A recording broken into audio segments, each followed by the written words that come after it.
everyone, welcome to Ego Hipar. সকলোকে এটি নতুন ক্লাছলৈকে আকৌ এবাৰ স্বাগতম জনাইছো। আজিৰ এই ক্লাছটোৰ আমি এপিএসসি যেটো পিডব্লিউডি জেইৰ এক্সাম আহি আছে 20 তাৰিখে। তো সেই এক্সামটোৰ কাৰণে মেথছৰ কেইটামান কুৱেশ্যন প্ৰেক্টিছ কৰিম। অলৰেডি আমি বহুত কেইটা ক্লাছ আপলোড কৰিছো। তো আজিৰ ক্লাছটোৰ সেই আগৰ নিচিনাকৈ কেইটামান কুৱেশ্যন প্ৰেক্টিছ কৰিম। একদম এক্সাম ওৰিয়েন্টেড কুৱেশ্যন হ'ব। ষ্টাৰ্ট কৰিছো প্ৰথম কুৱেশ্যনৰ সৈতে। প্ৰথম কুৱেশ্যন আমাৰ আছে সিম্পলিফিকেশনৰ। কি হ'ব? সিম্পলিফিকেশনৰ কুৱেশ্যন সকলোৱে জানো। কেৱল হয়তো দুই এজন ষ্টুডেন্টৰ এনেকুৱা ডাউট থাকিবও পাৰে যে কেতিয়াবা এনেকুৱা ব্ৰেকেট বহুত থাকিলে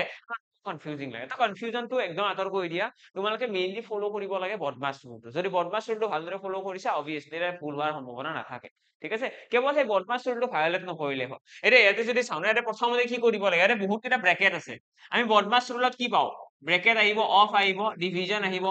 মাল্টিপ্লিকেশন আহিব, এডিশন আহিব, সাবট্ৰেকশন আহিব। এইটো আছিলে ৰুল। হয়নে? প্ৰথমতে ব্ৰেকেট, তাৰপিছত অফ, তাৰপিছত ডিভিজন, তাৰপিছত মাল্টিপ্লিকেশন, তাৰপিছত এডিশন, তাৰপিছত সাবট্ৰেকশন। এতিয়া ইয়াতে আমাৰ ব্ৰেকেটৰ ভিতৰতো বহুত কেইটা আছে। তো প্ৰথমতে আমি কি কৰিম? ফাৰ্স্ট ব্ৰেকেট, এইটো ব্ৰেকেট, হয়নে? তাৰ পাছত কাৰ্লি ব্ৰেকেটটো আমি সলভ কৰিম, এইটো ব্ৰেকেট সলভ কৰিম। তাৰ পাছত আমি লাষ্টৰ একদম যেটো থাৰ্ড ব্ৰেকেট আমাৰ ব্ৰেকেট আছে সেইটো ব্ৰেকেটটো সলভ কৰিম। এতিয়া এইখিনি তোমালোকে ব্ৰেক ডাউন কৰি পেলাই সলভ কৰিব পাৰিবা। যে প্ৰথমতে তোমালোকে ট্ৰাই কৰা এই মাইনাস চিনটোৰ পাছফালৰ খিনি, তাৰপিছত তাৰ আগৰ খিনি। এতিয়া 7 4 ইয়াতে কি হ'ব? 11 হ'ব। আগত কি আছে? নিগেটিভ সাইন আছে, অৰ্থাৎ 7 - 11 অল এইটো ব্ৰেকেট আছে। এনে কি আহিব? 7 আৰু 4 যোগ ইয়াতে আছে 7 - 4, 7 ৰ পৰা 4 গ'লে 3 থাকিব। 7 লগত 3 যোগ কৰিলে 10 হ'ব। অৰ্থাৎ ইয়াতে আছে 7 মাইনাস আছে 10, তাৰ পাছত আমাৰ ইয়াতে আছে কাৰ্লি ব্ৰেকেট। ঠিক আছে? ইয়াতে আছে কাৰ্লি ব্ৰেকেট প্লাস আছে 14 হ'ল। তাৰপিছত এইখিনি সলভ কৰিলে 7 ৰ পৰা -10 গ'লে -3 থাকিব। -3 প্লাস 14 আছে। আৰু যদি ব্ৰেকেটৰ বাহিৰত তোমালোকে মন কৰা ইয়াতেও এটা মাইনাস আছে, মাইনাসে মাইনাসে কি হ'ব? প্লাস হৈ যাব। এইটো +3 হৈ যাব, +14 আছে। আৰু আগত কি আছে? 7 ৰ পৰা 11 গ'লে 7 ৰ পৰা 11 গ'লে ইয়াতেও -3 আৰু এই -3 টো আগত কি আছে? আকৌ মাইনাস আছে, মানে ইয়াতে আহিব -4। এইটো যেটো প্লাস হৈ যাব কাৰণ ইয়াতে আগৰ এটা মাইনাস সিম্বল আছে। আগত আছে 13, অৰ্থাৎ 13 টো লিখিলো মই, দেন 4 আছে, দেন ইয়াতে কি আছে? +3 +14, অৰ্থাৎ এইখিনি তোমালোকে সলভ কৰিব লাগে। কিমান হ'ব এনসাৰ? তো 13 17 17 3 20 20 এৰ 30 34 34 আমাৰ কাৰেক্ট এনসাৰ আহিব। আশা কৰো ক্লিয়াৰ সকলোৰে। সকলোৰে ক্লিয়াৰ? কি কৰিছো? জাস্ট ব্ৰেকডাউন কৰি পেলাই সলভ কৰিবা, তেতিয়া হলে বেছি ইজি হয়, বেছি কম সময়ত এনসাৰটো আহে আৰু লগতে আমাৰ ফুল হোৱাৰ সম্ভাৱনাটোও কমি যায়। নেক্সট কুৱেশ্যনৰ ফালে আহিছো। এইটো কুৱেশ্যন এনে কি কৈছে চোৱা। এনে কৈছে in a clearance sale a saree whose mark price was 10,490 is now sold for 9,441. What is the discount percentage on the saree? আমাক কৈছে এখন দোকান এখনৰ ক্লিয়াৰেন্স সেল চলি আছে। ক্লিয়াৰেন্স সেলস মানে কি? গোটেই দোকানখন খালি কৰি আছে। তাতে কি হৈছে? শাৰী এখনৰ দাম আছে 10,490 টকা আৰু বিক্ৰী কৰিছে কিমান টকাত? 9,441 টকা। তো কৈছে কিমান শতাংশ ডিসকাউন্ট দিছে। আমি সকলোৱে জানো যে ডিসকাউন্ট হলে কিহৰ ওপৰত দিয়া হয়? ডিসকাউন্ট সদায় দিয়ে লিখা দামৰ ওপৰত, অৰ্থাৎ মাৰ্ক প্ৰাইস। ইয়াতে লিখা দাম কিমান আছে? ইয়াতে মাৰ্ক প্ৰাইস আছে 10,490 টকা আৰু বেচা দাম কিমান? 9,441 টকা। মানে কিমান টকা ডিসকাউন্ট দিলে? চোৱা 10,490 টকা হৈছে লিখা দাম, 9,441 টকা হৈছে আমাৰ বেচা দাম। এইখিনি বিয়োগ কৰি দিলে আমাৰ কি ওলাব? ডিসকাউন্টটো ওলাব যে কিমান টকা ডিসকাউন্ট দিছে। ক্যালকুলেট কৰিছো। ইয়াতে আহি গ'ল 9, ইয়াতে আছে 4, ইয়াতে আহিব আমাৰ কিমান? 0 আহিব, ইয়াতে আহিব 1, অৰ্থাৎ 1049 টকা। তো 1049 টকা এটাৰ কি দিছে? ৰেহাই দিছে। এতিয়া এই 1049 টকাটো যে ৰেহাই দিছে কিহৰ ওপৰত দিছে? লিখা দামৰ ওপৰত সদায় ডিসকাউন্ট দিব। তো লিখা দাম আছিল 10,490,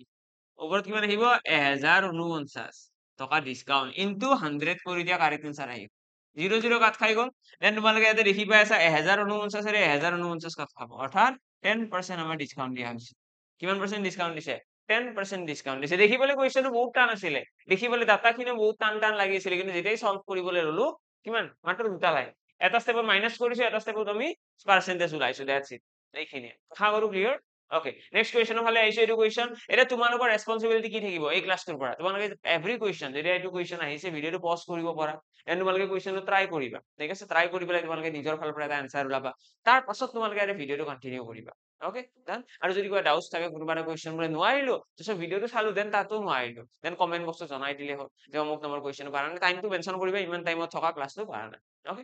এইটো কুৱেশ্যনৰ আনসাৰ কি হ'ব? এবাৰ ট্ৰাই কৰাচোন, সকলোৱে এবাৰ ট্ৰাই কৰা নিজৰ ফালৰ পৰা। A pipe can fill an overhead tank. আমাক কৈছে এটা পাইপ এটা ট্যাঙ্ক এটা ভৰ্তি কৰিব। কিমান সময়? আমাক সময় দিয়া আছে 12 ঘণ্টাত। এটা পাইপ এটা ট্যাঙ্ক এটা 12 ঘণ্টাত ভৰ্তি কৰিব। নেক্সট আমাক কি কৈছে? But due to a leak at the bottom it is filled in 18 hours, মানে এটা লিকেজ এটা আছে আৰু এই লিকেজৰ কাৰণে এই ট্যাঙ্কটো ভৰ্তি কিমান হৈছে? 18 ঘণ্টাত। আমাক এটা কুৱেশ্যন কৰিছে if the tank is full how much time will the leak take to empty it আমাক কৈছে যদি টেংকটো ভৰ্তি হৈ থাকে তেতিয়াহ'লে টেংকটো খালী হ'বলৈ কিমান সময় লাগিব ওকে তো কথাটো এনেকুৱা ইয়াৰে যদি আমি চাওঁ প্ৰথমতে এটা পাইপ আছে ইনলেট এটা ইনলেট বুলি কয় ন যদি পানী কোনোবা এটা পাইপে পানী ভৰাই আছে মানে এইটো ইনলেট বুলি কয় এই পাইপটোৱে 12 ঘণ্টা টেংকিটো ভৰ্তি কৰে 12 ঘণ্টা টেংকটো ভৰ্তি কৰে কিন্তু যেতিয়া এটা লিকেজ আহিব অৰ্থাৎ ইনলেট থাকিব লগতে এটা লিকো থাকিব ইনলেট আৰু লিকেজ একেলগে মানে পাইপেৰে পানী ভৰাইও আছে আৰু লিকেজ থকাৰ কাৰণে কি হৈছে পানী ওলাই গৈও আছে এনেকুৱা ক্ষেত্ৰত কিমান সময় লাগিব 18 ঘণ্টা লাগিব এইখিনি লিখি ললো নেক্সট আমি কি কৰিম নেক্সট ইহঁতৰ এলচিএম ল'ব লাগিব টাইম এণ্ড ৱৰ্কৰ কুৱেশ্যনৰ মেথড মনত আছে এটা কিমান আহিব 36 এলচিএম এইটো আমি কি বুলি কম এইটো কম টোটেল কেপাচিটি মানে টেংকটোৰ টোটেল কেপাচিটি 36 লিটাৰ বুলি কৈ দিয়া আৰু ইয়াতে আমি এফিচিয়েন্সি পাই যাম এফিচিয়েন্সি কিমান আহিব 3 আহি গ'ল আৰু ইয়াতে 2 আহি গ'ল এটা আমি ক্লিয়াৰলি দেখা পাই আছো এই এফিচিয়েন্সিটো যে আহিছে এফিচিয়েন্সিটো আমি দেখি পাই আছো যে যেতিয়া ইনলেট পাইপটো খোলা আছিলে ইনলেট মানে যিটো পানী ভৰাই ভিতৰত সেই ইনলেট পাইপটো খোলা থাকোতে 1 ঘণ্টাত 3 ইউনিট কাম হৈছিলে মানে 3 লিটাৰ পানী বুলি ক'ব পাৰে 3 লিটাৰ পানী ভৰাই আছিলে 1 ঘণ্টাত কিন্তু যেতিয়া এই ইনলেট পাইপৰ লগত লিকেজটো লগ হ'ল মানে লিকেজো যেতিয়া হ'ল টেংকটো আগতে লিকেজ নাছিলে যেতিয়া লিকেজ হ'ল এতিয়া সেই ইনলেট পাইপটোৱে 1 ঘণ্টা 2 ইউনিটহে কাম কৰি আছে পাইপৰটো এফিচিয়েন্সি কমা নাই আগতে যিমান স্পীডত কাম কৰিছিলে টেংকটোৱে সেইটো স্পীডতে কৰিব লাগে কিন্তু ইয়াতে এই ডিফাৰেন্সটো আহিল কিয় এই ডিফাৰেন্সটো এই কাৰণে আহিছে কাৰণ এই লিকেজটোৱে পানী বাহিৰত ওলাই দি আছে তো আমি ইয়াতে যদি চাওঁ যে ইনলেটৰ এফিচিয়েন্সি হৈছে 3 ইনলেটৰ এফিচিয়েন্সি 3 এটা 3 ৰ পৰা কি এনেকুৱা বিয়োগ কৰিব লাগিব যাতে 2 আহে তো আমি জানো 1 এটা মাইনাস কৰিব লাগিব আৰু লিকেজ কি হয় লিকেজ হৈছে এটা নিগেটিভ ফেক্টৰ কিয় নিগেটিভ কাৰণ সি আউটলেটৰ নিচিনা কাম কৰে লিকেজ হওক বা কোনোবা এটা আউটলেট পাইপ হওক সি কি কৰিব সদায় সি টেংকটোৰ পৰা পানী বাহিৰত ওলাই দিব আৰু যদি কোনোবা এটা কুৱেশ্যনত আমি দেখা পাওঁ যে কোনোবা এটা পাইপে পানীটো বাহিৰত উলিয়াই দি আছে যদি কোনোবা এটা পাইপে পানীটো বাহিৰত উলিয়াই দিয়া থাকে তেতিয়াহ'লে সেইটোৰ মিনিং কি নিগেটিভ ফেক্টৰ তাৰ যিটো এফিচিয়েন্সি আছে সেইটো কি আহিব সেইটো নিগেটিভত আহিব এতিয়া ইয়াতে আমাৰ দুটা এফিচিয়েন্সি পজিটিভত আহি আছে কিয় পজিটিভত আহি আছে তাৰ কাৰণ এটাই হয় তাৰ কাৰণটো হৈছে কাৰণ প্ৰথম যিটো সিচুৱেশ্যন দিছে 12 ঘণ্টা টেংকটো কি হ'ব বুলি কৈছে চোৱা টেংক ফিল বুলি কৈছে ন a pipe can fill a tank in 12 hours ভৰ্তি কৰিব মানে 12 ঘণ্টাতে ভৰ্তি কৰিব আৰু লগতে কৈছে leak at the bottom it is field in 18 hours মানে এইটো ভৰ্তিয়ে হৈ আছে মানে 18 ঘণ্টাটো খালী হোৱা নাই 18 ঘণ্টাটো ভৰ্তিয়ে হৈ আছে যদি আমাক ভৰ্তি হোৱা বুলি কয় তেতিয়াহ'লে আমি এফিচিয়েন্সিটো পজিটিভত ৰাখো আৰু যদি খালী হোৱা বুলি কয় তেতিয়া নিগেটিভত ৰাখো এতিয়া ইয়াতে দুয়োটা ক্ষেত্ৰতে পজিটিভতে আছে এফিচিয়েন্সি দুয়োটা ক্ষেত্ৰতে ভৰ্তিয়ে হৈ আছে কিন্তু প্ৰথমতে বেছি স্পীডত ভৰ্তি হৈছিল এতিয়া শ্লো হৈ গৈছে কিয় তাৰ কাৰণটো হৈছে লিকেজ মানে লিকেজৰ এফিচিয়েন্সি হৈছে -1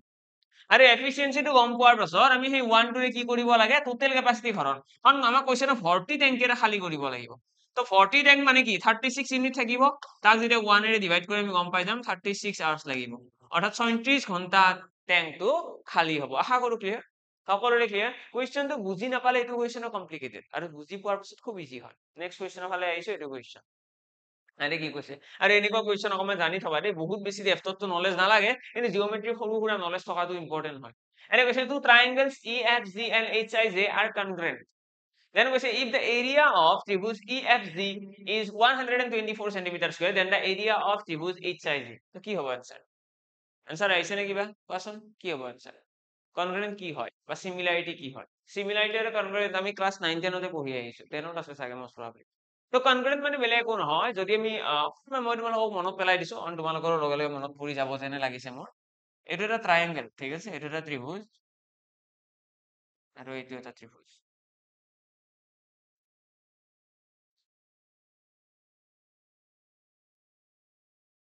এইটো এটা বৰ্গ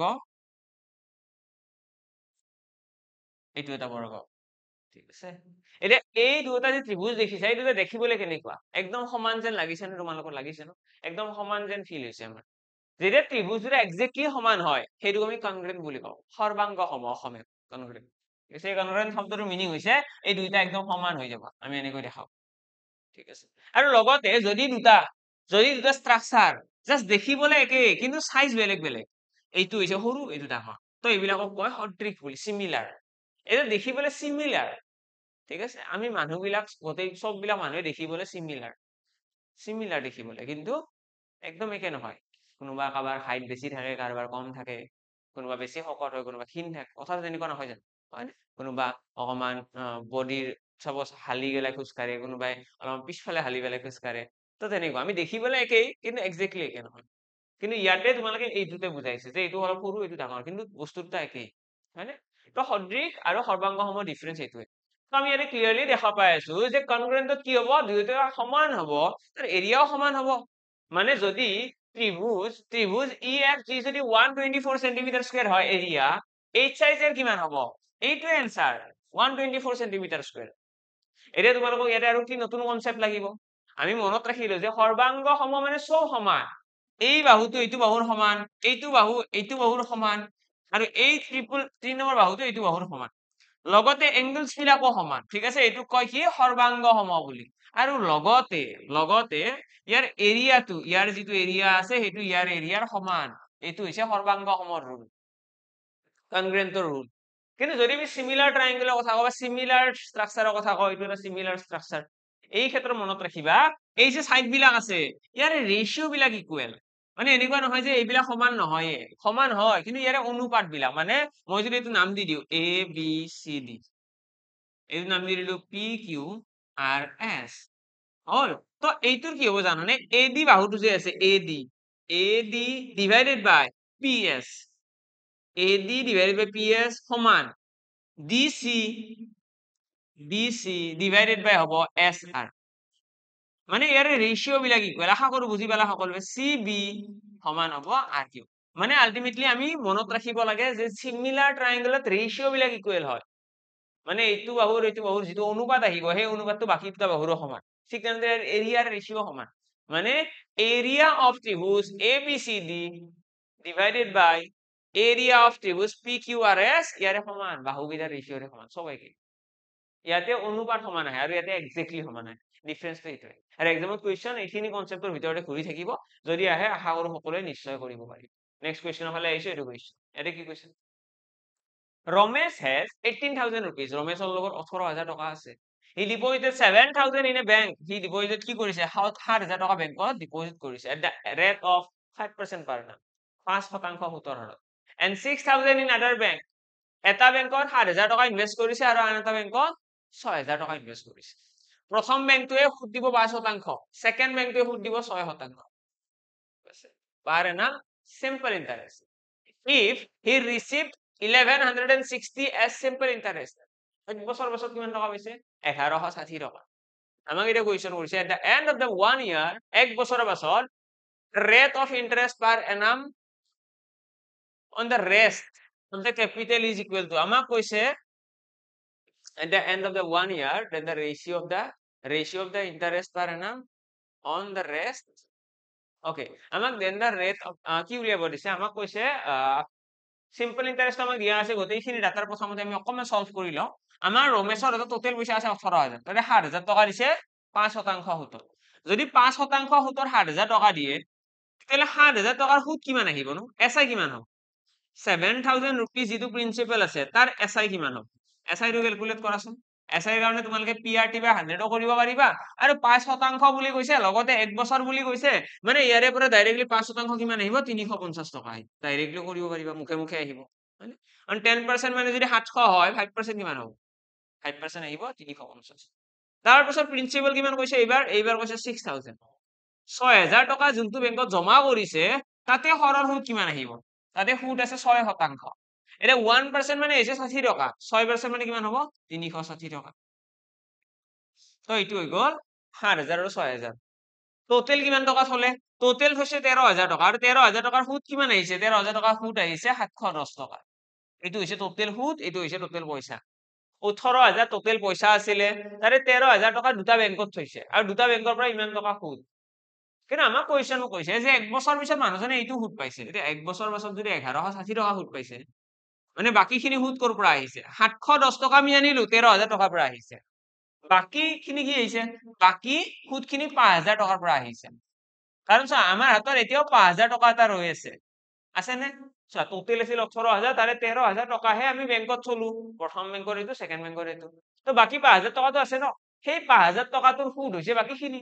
১১৬০ টকা সুদ আহিব লাগিব ন এই দুটা এমাউন্টৰ সুদ হৈছে ৭১০ মানে কিমান টকা ডিফাৰেন্স আছে ইয়াতে ৭ 4 ১১০০ মানে এছআই যদি ইয়াতে মই লিখো এছআই আহিব ৪০০ টকা ঠিক আছে ৪৫০ টকা এনসাৰ আহিয়ে গ'ল বাৰু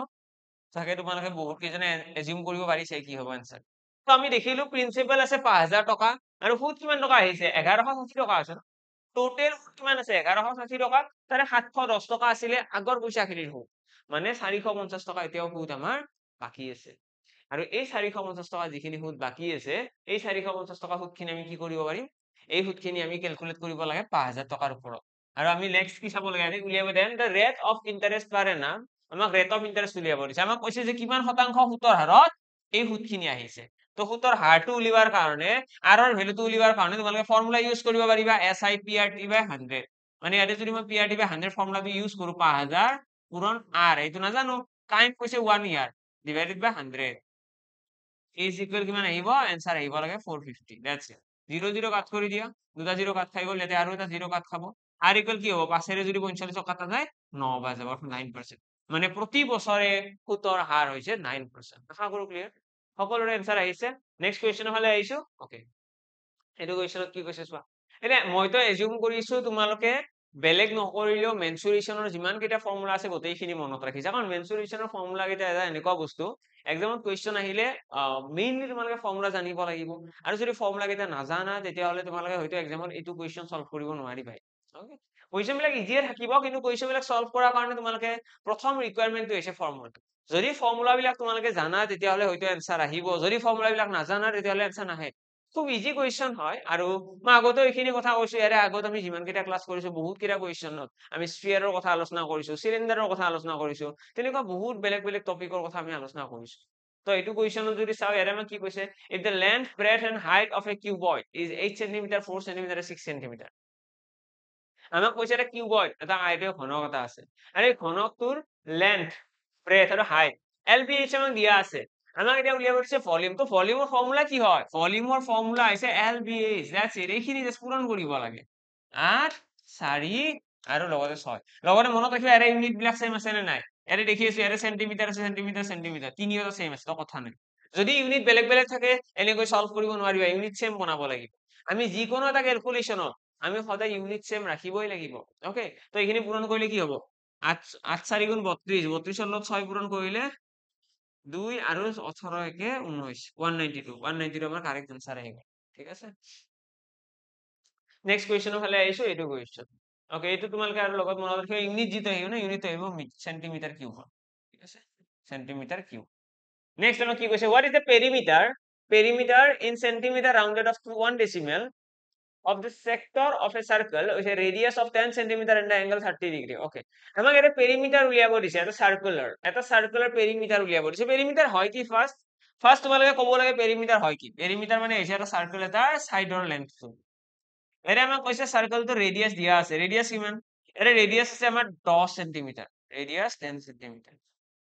আমাক কৈছে এৰে এটা সেক্টৰ উলিয়াব দিছে সেক্টৰ আমাক এটা সেক্টৰৰ কথা কৈছে আমাক এই গোটেই সাৰ্কেলটোৰ পেৰিমিটাৰ উলিয়াব দিয়া নাই আমাক এই গোটেই সাৰ্কেলটোৰ পেৰিমিটাৰ উলিয়াব দিছে জানো নাই দিয়া আমাক কি উলিয়াব দিছে তেতিয়াহলে আমাক এই যিটো সার্কেল আছে এই সাৰ্কেলটোৰ 30 ডিগ্ৰী এংগল কৰা 30 ডিগ্ৰী এংগল যিটো ফৰ্ম কৰিব সেই এংগল ফৰ্ম কৰা সেক্টৰটোৰ এৰিয়া উলিয়াব দিছে 30 ডিগ্ৰী এংগল ফৰ্ম কৰা সেক্টৰটোৰ এৰিয়া আৰু এই সেক্টৰটোত আমাক কি দিছে লগতে আমাক কৈছে যে যদি তাৰ দিয়া আছে নেকি আমাক কি কৈছে what is the perimeter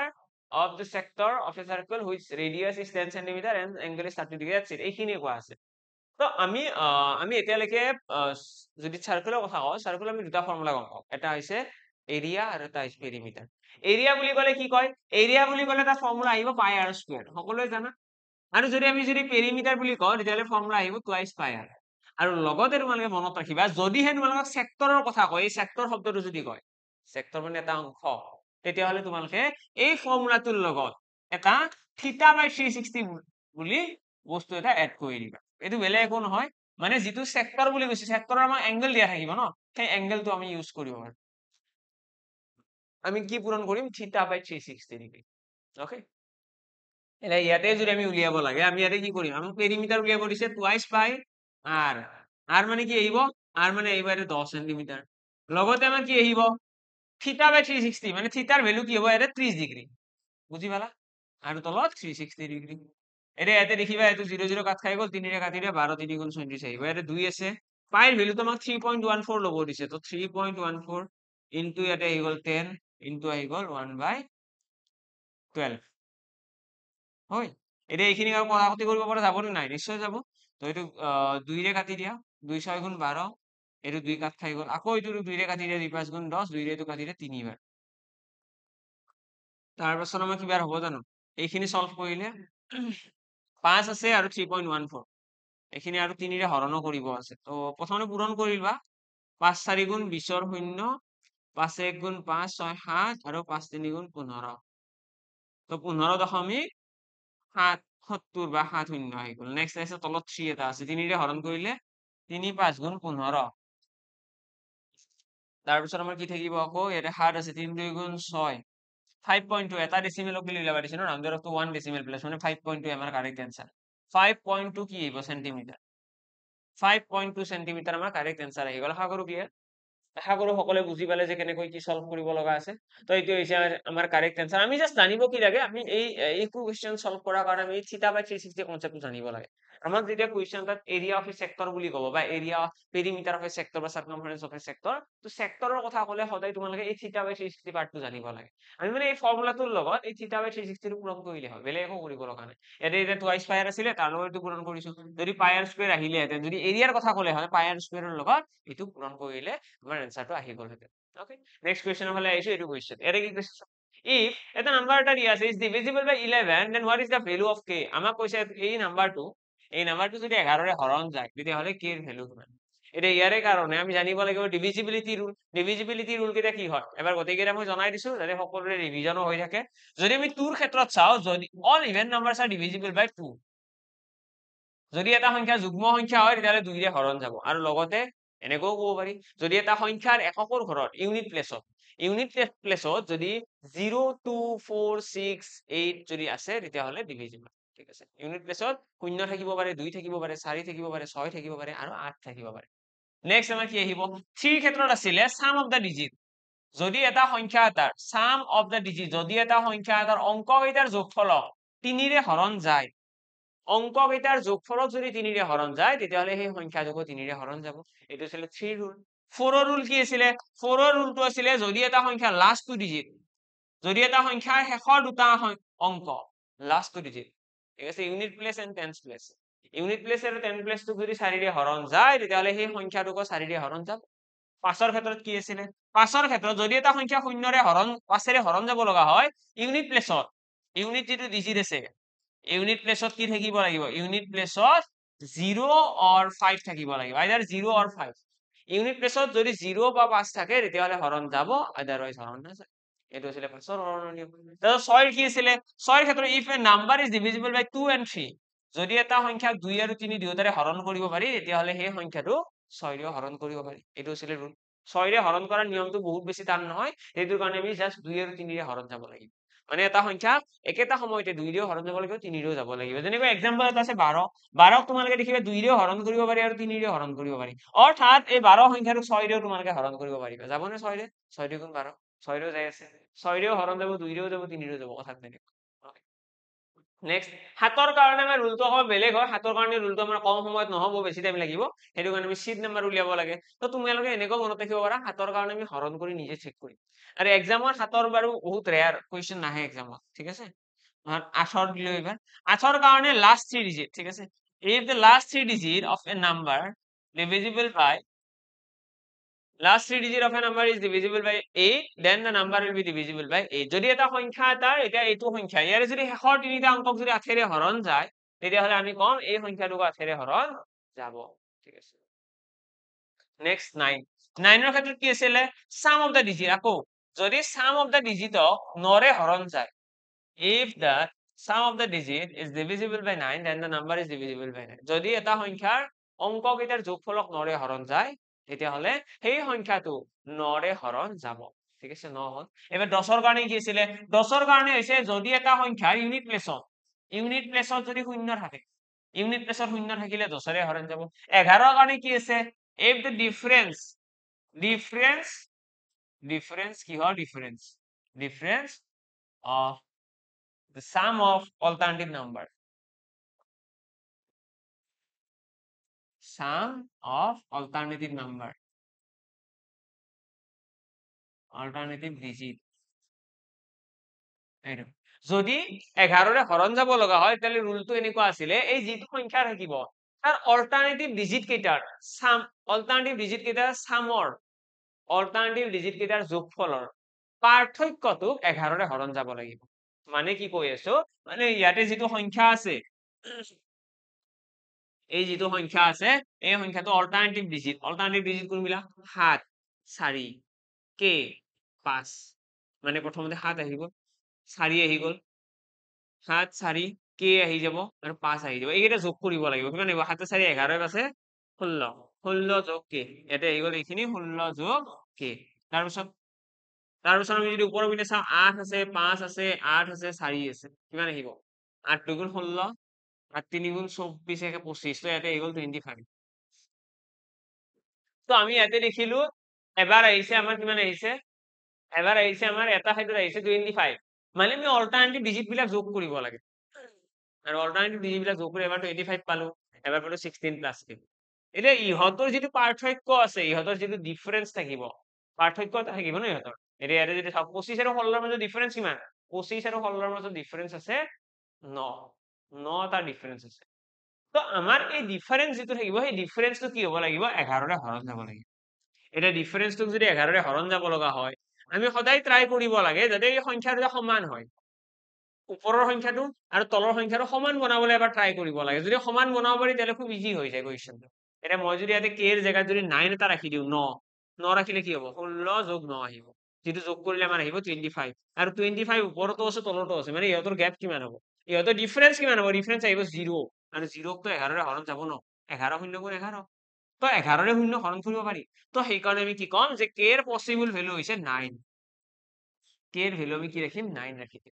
ঠিক আছে, এতিয়া তোমালোকে ক'বা যে বেলেগ কিবা ৰাখিব পাৰিম নে, বেলেগ ৰাখিব নোৱাৰো।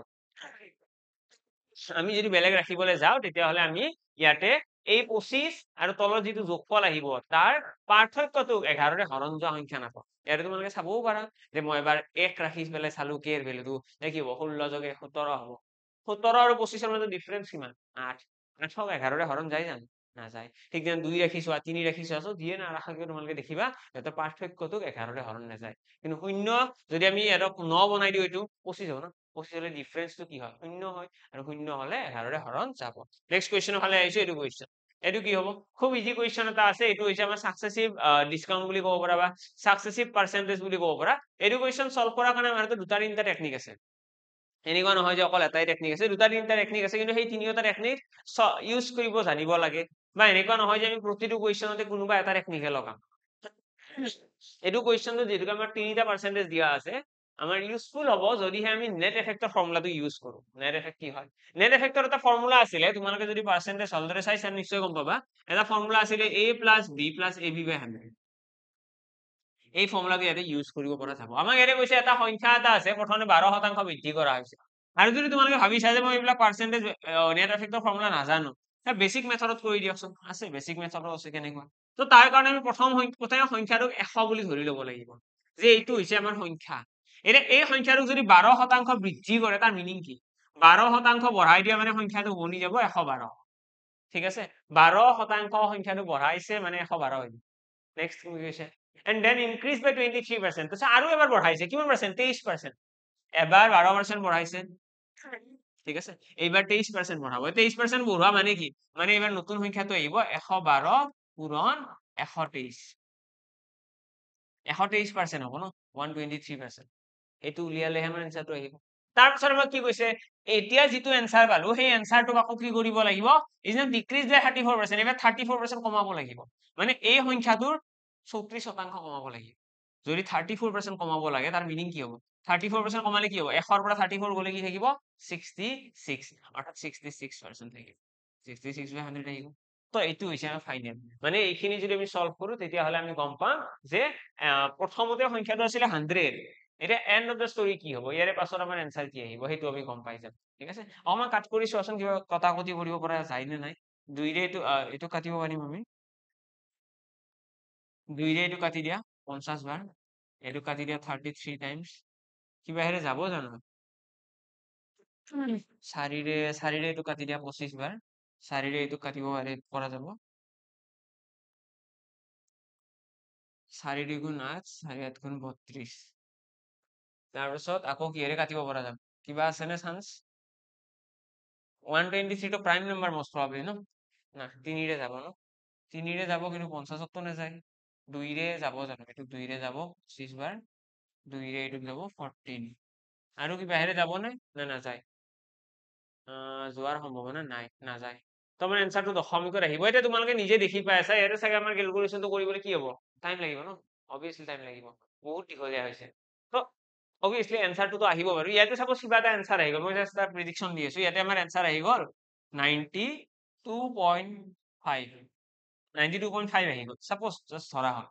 এইটো যদি 92.5 আহে, তাৰ মিনিংটো হৈছে আগতে আছিলে সংখ্যাটো 100, এতিয়া কিমান হৈ গ'ল 92.5, মানে কমিছে নে বাঢ়িছে? কমিছে। কিমান কমিছে? 7.5 এটা কমিছে, অৰ্থাৎ 7.5% ডিক্ৰিজ বুলি কম। আমি কি কম যে টোটেল কিমান হৈছে সংখ্যাটো, অৰিজিনেল নাম্বাৰ হোৱাত এতিয়া নেট ইনক্ৰিজ অৰ ডিক্ৰিজ আমাক সুধিছে ন, যে নেট ইনক্ৰিজ অৰ ডিক্ৰিজ পাৰ্চেন্টেজ সুধিছে, তো আমি কম কি নেট টোটেলত 7.5% এটা ডিক্ৰিজ হৈছে। ঠিক আছে, আমি এনেকৈ এনসাৰটো দিম। এতিয়া তোমালোকে ভাবি আছা কেলকুলেশ্যন বেছি দেখি কৰি নিদিলেচোন, অবভিয়াছলি চোৱা মই কৈছিলো যে আমাৰ এইটো কুৱেশ্যন সলভ কৰাৰ কাৰণে 4টা-5টা মান টেকনিক আছে, আমি কোনটো টেকনিকত সলভ কৰিবলৈ যাওঁ সেইটো আমাৰ ওপৰত ডিপেন্ড কৰে। এতিয়া এক্সামত তোমালোকে এইটো অবভিয়াছলি এনসাৰটো আহিব, কিন্তু এইটো বহুত ডাঙৰ কেলকুলেশ্যন এটা আহিব। তো আমি যদি এইটো মেথড ইউজ নকৰি আমি যদি নেট এফেক্ট লগালোহেঁতেন, নেট এফেক্টৰ ফৰ্মুলা, অৰ্থাৎ এই যিটো ফৰ্মুলা আছিলে a + b + ab/100, তো অবভিয়াছলি তোমালোকৰ অকনমান কেলকুলেশ্যনটো ছুটি হোৱাৰ সম্ভাৱনা আছিলে। কেনেকৈ? এনে মই কৈছে প্ৰথমতে 12% বঢ়াব, তাৰপিছত 23% বঢ়াব, মানে a ৰ ভেলুটো 12 যোগ 23 যোগ কিমান হ'ব 12 পূৰণ 23 ডিভাইডেড বাই 100। এইখিনি সলভ কৰিলে কিমান হ'ব, 12 আৰু 23 যোগ কৰি দিয়া 20 30 29 35, এইখিনি পূৰণ কৰিলে কিমান হ'ব প্লাছ 23 2 গুণ 46, 23 1 গুণ 23, 4 5 7 27, অর্থাৎ 2.7576 হৈ যাব, অর্থাৎ 37.76% আহি গ'ল আমাৰ বৰ্তমানৰ কাৰণে। আমাক যেতিয়া কৈছে ন প্ৰথমতে এটা সংখ্যা 12% বঢ়োৱা হ'ব, তাৰে পিছত কৈছে 23% বঢ়োৱা হ'ব, অৰ্থাৎ ইমান পাৰ্চেন্ট বঢ়োৱা হ'ব। ঠিক আছে, ইমান পাৰ্চেন্ট বঢ়োৱা হ'ব যদি 12% আৰু 23% বঢ়োৱা হয়। তাৰে পিছত আমাক কৈছে যে তাৰে পাছৰ আকৌ কি কৰা হৈছে, 34% ডিক্ৰিজ কৰা হৈছে। এতিয়া 34% ডিক্ৰিজ মানে কি হ'ব, আমি নেট এফেক্ট ফৰ্মুলাটোত কেতিয়াও দুটাতকৈ বেছি ডাটা ইউজ কৰিব নোৱাৰো। আমাক এইটো কুৱেশ্যনত 3টা পাৰ্চেন্টেজ দিয়া আছে, নেট এফেক্ট ফৰ্মুলাটোৱে আমাক মাত্ৰ দুটাহে ডাটা ব্যৱহাৰ কৰিব দিয়ে। তো সেইকাৰণে আমি প্ৰথমতে 12% আৰু 23% ব্যৱহাৰ কৰি পেলাই এটা এনসাৰ উলিয়াইছো। এইবাৰ আমি কি কৰিম, এইটো a বুলি ধৰি লম, এইটো a, আৰু b আমাৰ কি আহিব এইবাৰ b ৰ ভেলুটো চেঞ্জ, b ৰ ভেলুটো এইবাৰ আহিব 34%, আৰু লগতে যিহেতু 34% ডিক্ৰিজ বুলি কৈছে ন, কমি যোৱা বুলি ক'লে সদায় নিগেটিভৰ ভেলুটো লিখিব লাগে, অৰ্থাৎ -34। ওকে, -34। এতিয়া আমি নেক্সট আকৌ এটা স্টেপ কৰিব লাগিব, য'ত আমি এইবাৰ লিখিম a ৰ ভেলুটো আহিব 37.76 -34, বুজি পালা? তাৰপিছত আকৌ কি হ'ব, ইয়াতে আহিব প্লাছ, এইটো হৈছে a, এইটো হৈছে b, এতিয়া b ৰ ভেলুটো নিগেটিভত কিয় আহিছে, কাৰণ b ৰ ভেলুটো নিগেটিভত অহা ৰিজনটো হৈছে ডিক্ৰিজ বুলি কৈছে। এতিয়া ab/100 আছে ন, আকৌ ab/100 আছে, এইখিনিও লিখিব লাগিব। ab/100 কি হ'ব, এই দুটা পূৰণ হ'ব, ইয়াতে আহিব 37.76 into 34। এতিয়া ইয়াতে তোমালোকে আৰু এটা বস্তু দেখিবা, যে ইয়াতে আমি দেখি পাই আছো, ইয়াতে আমাৰ যিটো 34 আছে, ইয়াতে কত নিগেটিভ সাইন থাকিব ন, নিগেটিভ থাকিলে প্লাছে মাইনাছে কি হৈ যাব, এইটো পূৰণ আছে ন, প্লাছে মাইনাছে ইয়াতেও মাইনাছ সাইন আহিব। ঠিক আছে, মাইনাছ সাইন অকল ইয়াতে নহয় পিছৰটোতো আহিব, কাৰণ a আৰু b ৰ লগত যদি মই -b এটা পূৰণ কৰো, b ৰ ভেলুটো যদি নিগেটিভত থাকে ইয়াতে মাইনাছ আহি যাব ন। এতিয়া এইখিনি সলভ কৰিব লাগে, তো এইখিনি সলভ কৰিলে তোমালোকে দেখিবা কি হ'ব, 37.76 34 গ'লে কি থাকিব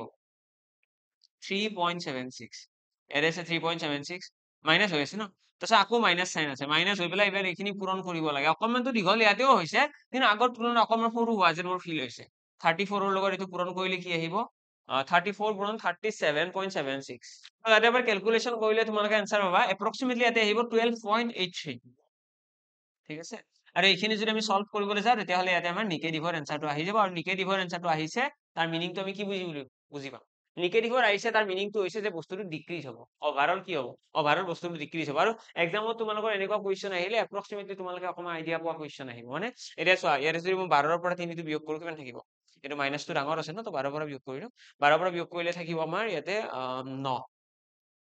9 থাকিলে আমাৰ এনচাৰটো অপশ্যনত 9ৰ এটাই থাকিব এনেকুৱা নহয় যে 9.5 এটা আছে 9.25 এটা আছে তেনেকুৱা নহয় অলপ মিলাকৈ থাকে যাতে ষ্টুডেণ্টে অকণমান কেলকুলেশ্যন কমকৈ কৰিব লগা হয় তো এক্সামত এইখিনি মানে এক্সামিনাৰে হেল্প কৰে এতিয়া তোমালোকে নাভাবিবা যে মই ইয়াতে এনেই কৈ আছো বুলি এভৰি এক্সামত তেনেকুৱাই হয় তো 6ৰ পৰা 3 গ'লে ইয়াতে থাকি গ'ল 3 দেন 7 তো নহ'ব ইয়াতে থাকি গ'ল কিমান 17ৰ পৰা গ'লে 9 থাকিব দেন আমাৰ দশমিক আহি গ'ল আছিলে 11 ঠিক আছে 8.93 আমাৰ এনসাৰ আহিব অৰ্থাৎ 8.93% তো আমি অপশ্যনৰ পৰা ক'ব পাৰিম 8.93% কি হ'ব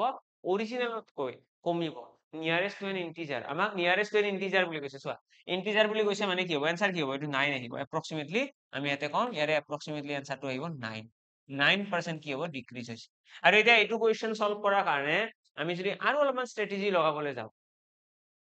আমাক যিহেতুকে আমাক কি কৈছে ইন্টিজাৰ নিয়াৰেষ্ট টু ইন্টিজাৰ বুলি কৈছে নিয়াৰেষ্ট ইন্টিজাৰ বুলি কৈছে মানে আমি এইটো এইখিনিও কেলকুলেশ্যন নকৰাকে এনসাৰ দিব পাৰিলোহেঁতেন ইয়াতে যিমানখিনি কষ্ট কৰিলো এইখিনি কষ্ট নকৰাকৈ এনসাৰ দিব পাৰিলোহেঁতেন কেনেকৈ চোৱা ইয়াতে আমি মুখে মুখে কৰি আছো এতিয়া 12% বাঢ়িছে 23% বাঢ়িছে কিমান বাঢ়ি গ'ল 20 30 35 34% 35% বাঢ়িছে ঠিক আছে 35 নে 35% ওকে 35% বাঢ়িছে তাৰে পাছত আমাক কি কৈছে তাৰপিছত 34% কমিব তাৰপিছত 34% কমিব ওকে এতিয়া 34% কমিলে আমি ইয়াতে ওকে অলপমানতো কৰিব লাগিব বাৰু ঠিক আছে নহ'ব বাৰু মই ভাবিছিলো এপ্ৰক্সিমেটলি হ'ব বুলি এপ্ৰক্সিমেট এনসাৰ উলিয়াব নোৱাৰিবা ইয়াত অকণমান হ'লেও তোমালোকে কেলকুলেট কৰিব লাগিব অকণমান হ'লেও কেলকুলেট কৰিব লাগিব তাৰ পাছতহে তোমালোকৰ এপ্ৰক্সিমেশ্যন আহিব প্ৰথমতে তোমালোকৰ এপ্ৰক্সিমেশ্যন ইয়াতে নাহিব ঠিক আছে অলপমান কেলকুলেশ্যন কৰিব লাগিব এইখিনি ইমানখিনি মানুহলৈকেতো কৰিব লাগিব তাৰ পাছতহে তোমালোকৰ অকণমান আইডিয়া আহিব যে ইমানখিনি কৰিব পৰা যাব নেক্সট কুৱেশ্যনৰ ফালে আহিছো এইটো কুৱেশ্যন এতিয়া কি কৈছে a dishonest shopkeeper claims to sell salt at a rate of 25 per kg এটা কাম কৰো ইয়াতে যিটো কুৱেশ্যন আছে এইটো কুৱেশ্যন তোমালোকৰ হোমৱৰ্ক থাকক আজিৰ ক্লাছৰ কাৰণে আমি নেক্সট ক্লাছত কন্টিনিউ কৰিম এই ক্লাছটো চোৱা এইটো কুৱেশ্যন তোমালোকৰ হোমৱৰ্ক থাকিল সকলোৱে ট্ৰাই কৰিবা ট্ৰাই কৰি পেলাই সকলোৱে এনসাৰটো কমেন্ট বক্সত জনাব লাগে ওকে নেক্সট ক্লাছত আমি ইয়াৰে পৰাই কন্টিনিউ কৰিম এইটো কুৱেশ্যনৰ পৰাই তোমালোকে জাষ্ট ক্লাছ কেইটা কন্টিনিউয়াছলি চাই থাকিলে হ'ল তেতিয়াহ'লে নিশ্চয় তোমালোকে এইটো কুৱেশ্যনৰ দেখা পাই যাবা ওকে লগ পাম সকলোকে নেক্সট ক্লাছত আজিৰ কাৰণে ইয়াতে সামৰিছো থেংক ইউ